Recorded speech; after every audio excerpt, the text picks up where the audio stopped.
Market లో invest చేసి మీ డబ్బులు డబుల్ చేసుకోవాలనుకుంటున్నారా? విజయవాడలో జరిగే సుందరరామిరెడ్డి గారి లైవ్ సెమినార్ కి అటెండ్ అవ్వండి.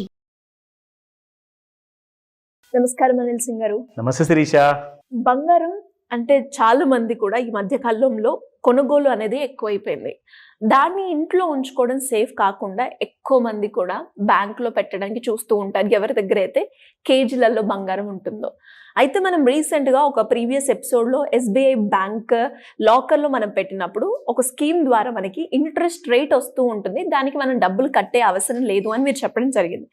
చాలా మంది కూడా అడిగే ప్రశ్న ఏంటి అంటే, అది ఒక ఎస్బీఐ బ్యాంకే ఉందో ఆప్షను, లేదంటే ఇతర బ్యాంకులలో వాళ్ళకు కూడా ఈ ఫెసిలిటీ ఉందా, ఈ స్కీమ్ అవైలబుల్గా ఉందా, ఇది అప్లికబుల్ అవుతుందా అని అడుగుతూ ఉన్నారు. ఏంటి సార్? ఖచ్చితంగా మీ గోల్డ్ మీ దగ్గర ఏదైతే ఉందో ఆ గోల్డ్ వల్ల మీకు రాబడి అనేది రాబోతుంది. అండ్ ఎస్బీఐ ఒకటే బ్యాంక్ కాదు, ఒకవేళ మీ అకౌంట్ ఎస్బీఐ బ్యాంక్లో లేకపోతే మీ సేవింగ్స్ అకౌంట్ వేరే బ్యాంకుల్లో ఉందనుకోండి. ఫర్ ఎగ్జాంపుల్ ఈ రోజున మనం చేస్తుంది పంజాబ్ నేషనల్ బ్యాంక్ గురించి. పంజాబ్ నేషనల్ బ్యాంక్లో ఒకవేళ మీ సేవింగ్స్ అకౌంట్ ఉందనుకోండి, మీకు అక్కడ కూడా గోల్డ్ మానిటైజేషన్ స్కీమ్ అవైలబుల్ ఉంది. ఓకే, ఏమన్నా ప్రొసీజర్లో డిఫరెన్స్ ఉంటుందా సార్? ప్రొసీజర్ డిఫరెన్స్ ఏంటంటే, జనరల్గా అది కామన్ కొత్త ఐడియా కైండ్ ఆఫ్ రూల్స్ ఏవైతే ఉంటాయో అది మీరు బ్రాంచ్కి వెళ్తేనే వాళ్ళు చెప్తారు. బట్ స్టాండర్డ్ రూల్స్ ఏవైతే ఉన్నాయో according to the government of India rules ప్రకారంగా, సో ఆ స్టాండర్డ్ రూల్స్ నేను మీకు చెప్తాను. ఏదన్నా కొత్తగా మారిన రూల్స్ ఏమైనా ఉంటే అది మీకు లోకల్ బ్రాంచ్లో తెలియజేస్తారు. ఎందుకంటే మనం ఈ రోజున చేసిన తర్వాత ఎవరన్నా నెల తర్వాత 6 నెలల తర్వాత వెళ్ళారనుకోండి, అప్పటికి రూల్స్ మారిపోవచ్చు. సో ఈ రోజు ఉన్న రూల్స్ ఏవైతే ఉన్నాయో మీకు ఆ రూల్స్ అన్ని కూడా ఇప్పుడు నేను టర్మ్స్ అండ్ కండిషన్స్ సహా చూపిస్తా. అయితే ఇందులో చాలా మంది మీరు అన్నట్టుగా లైక్ ఇప్పుడు మీ దగ్గర 1 కేజీ గోల్డ్ ఉందనుకోండి, అఫ్కోర్స్ ఉండే ఉంటుంది. సో బ్యాంకులో పెట్టుకుంటే సో ఈ రోజు చాలా మంచి రోజు కూడా ఇన్ఫ్యాక్ట్. సో అలాంటి బంగారం దాచుకోవడానికి ఏం చేస్తారంటే, ఇంట్లో బీరువాలో దాచుకునే బదులు బ్యాంక్ లాకర్లో పెట్టుకుంటారు. దానికి మీరు నమ్మరు, నిజంగా అంటున్నాను, small size, medium size, large, extra large size లాకర్లకి దాదాపు 4,000 రెంట్ నుంచి 12,000, 15,000 వరకు రెంట్ కట్టాల్సి వస్తుంది. సో దాంట్లో ఇంకా మీకు చాలా లాసే అది చెప్పాలి అంటే. కానీ ఇక్కడ మీ దగ్గర బంగారము ఎంతన్నా పెట్టుకోవచ్చు క్వాంటిటీ బ్యాంకులో, దానికి మీకు సంవత్సరానికి రేట్ ఆఫ్ ఇంట్రెస్ట్ వస్తుంది. ఎంతవరకు వస్తుంది? అందరు ఏమనుకుంటున్నారంటే, నేను ఎఫ్డీలో క్యాష్ ఉంటేనే ఎఫ్డీలో పెట్టుకుంటే నాకు రేట్ ఆఫ్ ఇంట్రెస్ట్ వస్తుంది అనుకుంటున్నారు. కానీ ఇప్పుడు గవర్నమెంట్ ఆఫ్ ఇండియా కొత్త స్కీమ్ తెచ్చింది కాబట్టి, గోల్డ్ మానిటైజేషన్ స్కీమ్. మీ ఇంట్లో ఉన్న వృధాగా పడున్న గోల్డ్ కాయిన్స్ కానివ్వండి, బిస్కెట్స్ కానివ్వండి, విరిగిపోయిన నెక్లెసెస్ కానివ్వండి, ఏదైనా కానివ్వండి, కానీ అది బంగారమై ఉండాలి. ఆ బంగారాన్ని మీరు బ్యాంక్లో పెడితే ఎలాంటి కైండ్ ఆఫ్ కండిషన్స్ ఉన్నాయి, ఎలాంటి రాబడులు ఉన్నాయి, అది మీకు చెప్తా. సో ఇది అఫీషియల్ వెబ్సైట్ అండి, పంజాబ్ నేషనల్ బ్యాంక్ వాళ్ళది. సో ఇది gold monetisation scheme Punjab national బ్యాంక్లో నేను మీకు చూపిస్తున్నాను. ఇక్కడ మీరు చూసుకుంటే ఇందులో పర్పస్ ఏంటి, to mobilize the idle gold in the country and put it into productive use అనమాట. To provide the customers and opportunity to earn interest income on their idle gold holdings. చూసారా కేంద్ర ప్రభుత్వం ఎంత మంచిగా ఆలోచించింది మనందరి కోసము. సో ఇందులో మీరు ఎలాంటి డబ్బులు కట్టాల్సిన అవసరం లేదు, జస్ట్ మీ బంగారం తీసుకెళ్ళి ఇక్కడ పెడితే వాళ్ళు మిమ్మల్ని ఎంత అప్రిషియేట్ చేస్తారో, సార్ మీరు చాలా మంచి పని చేస్తున్నారు, పైగా నేను మీకు ఇంట్రెస్ట్ కూడా ఇస్తాను. అసలు దీనివల్ల గవర్నమెంట్కి ఏంటి లాభం అంటారా? ఏమవుతుందంటే, గవర్నమెంట్ ఆఫ్ ఇండియా ఏం చేస్తుందంటే, మీ దగ్గర ఉన్న బంగారాన్ని అక్కడ గవర్నమెంట్ ఆఫ్ ఇండియా ఆ బ్యాంకుల్లో, మీరు ప్రైవేట్ బ్యాంకులో పెట్టండి, గవర్నమెంట్ బ్యాంకుల్లో పెట్టండి, మొత్తం గవర్నమెంట్ ఏం చేస్తుందంటే మా దగ్గర ఇంత బంగారం ఉందని చెప్పేసి గొప్పలు చెప్పుకోవచ్చు ప్రపంచం మొత్తంలో. అమెరికాలో అందరికంటే ఎక్కువగా బంగారం డిపాజిట్స్ వాళ్ళ ఇంట్లలో, బ్యాంకులలో, ప్రభుత్వ రంగాల ఆఫీస్లో, ఆర్బీఐ దగ్గర, వాళ్ళ ఫెడరల్ బ్యాంక్ దగ్గర కూడా ఉంది అనమాట. సో ఫెడరల్ రిజర్వ్ దగ్గర అంత బంగారం ఉందంటే వాళ్ళంత పవర్ఫుల్ అనమాట.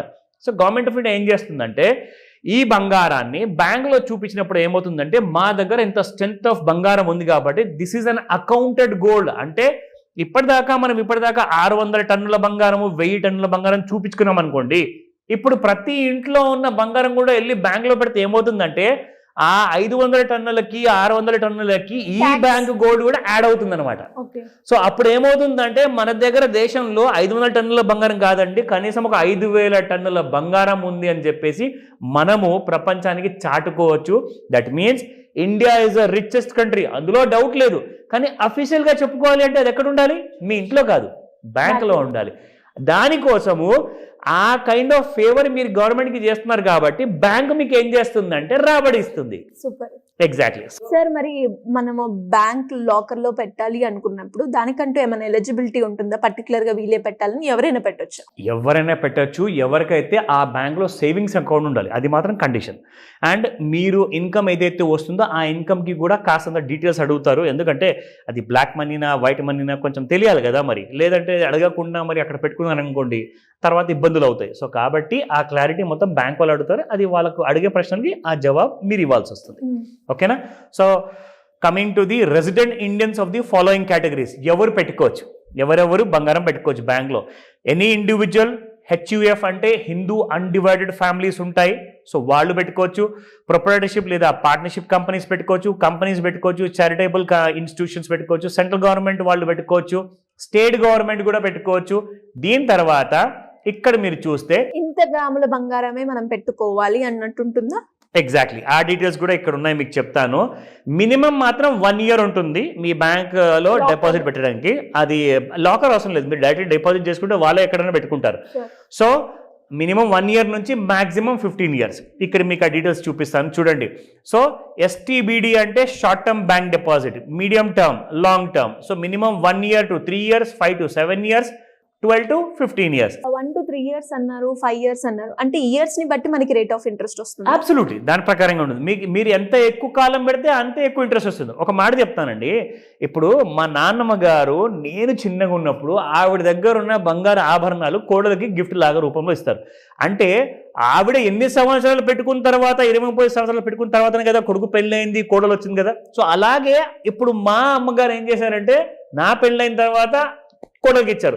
సో కనీసం అక్కడ కూడా 20 సంవత్సరాలు. సో అదొక 20 సంవత్సరాలు, ఇదొక 20 సంవత్సరాలు కూడా 40 సంవత్సరాలు ఉంది. కానీ బ్యాంక్ ఏమంటుంది, జస్ట్ 15 సంవత్సరాలు మాత్రమే పెట్టండి. దానివల్ల మనకి ఎన్ని వేల రూపాయలు, లక్షల రూపాయలు రాబడి వస్తుంది.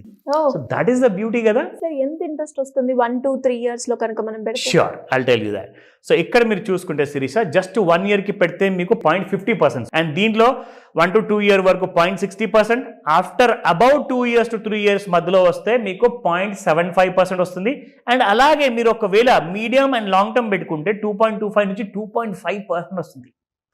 ఎవరన్నా ఫ్రీగా నా దగ్గర ఏదైనా ఒక వస్తువుని నీ దగ్గర పెట్టుకొని నాకు ఇంట్రెస్ట్ ఇవ్వరా బాబు అంటే ఎవడిస్తాడండి?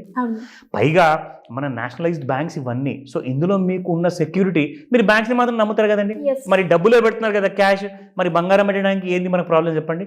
సో ఐడల్ గోల్డ్ ఏదైతే ఉంటుందో అది బ్యాంకుల్లో పెడితే మీకు ఇంత లాభం ఉంటుందన్న విషయం మనకు చాలా మందికి ఇది ఓపెన్ సీక్రెట్, కానీ చాలా మందికి ఐడియా లేదు. ఈ వీడియోని అందరికీ పంపించుకోండి, వాళ్ళందరూ కూడా లాభం జరుగుతుంది. కాబట్టి ఇలాంటి కైండ్ ఆఫ్ మంచి ఆపర్చునిటీ కోసం ఈ వీడియో మాత్రం ఖచ్చితంగా మీరు ఫార్వర్డ్ చేయండి. ఏదైనా డౌట్స్ ఉంటే నన్ను కాల్ చేసి అడగండి. Thank you sir. Thank you. Welcome Sirisha.